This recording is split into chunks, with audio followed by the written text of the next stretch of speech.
Hi, my name is Mila. I'm a social studies teacher at Seward Middle School, and I am going to be showing you today something that I have been working on concerning managing student pace. I have all students in my class learn about the locations of various geographic features in the world, including physical features and countries and continents and oceans. And I have been really struggling with how to help them have more ownership in what they get done and when they get it done. And so what I've created is this is a third quarter goal setting sheet that includes a calendar where students can interact with the calendar in any way that they want, identifying, when our start dates are, when we're doing this, when the end of the quarter is, and also I've included on that specific dates to help them kind of keep things in check as far as dates that they might not want to be considering as far as setting goals for those days. So what it is students use the back of the sheet to take a look at all of the requirements of the particular grade. Yes, they can move on if they finish all those requirements in 7th grade. They can move on to the 8th grade requirements. This particular student had completed all of these tests and knew that he needed to get the rest of them done before the end of the school year. So chose a specific number, kind of paced himself out over the next 2 quarters, and chose 3 of them that he would do.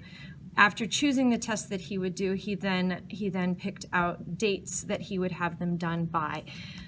Oceania is January 31st, North America is February 15th, that kind of thing. At the end of the week that the test was due according to his goal, I go in and either put a 0 in because he did it, or I put a grade in if he did it and completed it with 100%. They have to have 100% in order to say that they're done with that test.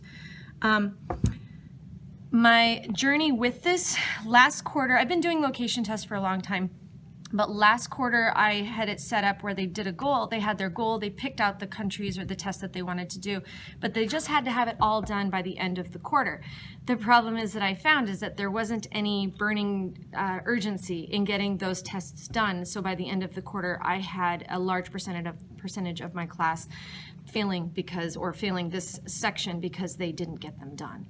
And so I decided, instead of saying it's by the end of the quarter, it is now broken up based on specific dates within that quarter to get it done.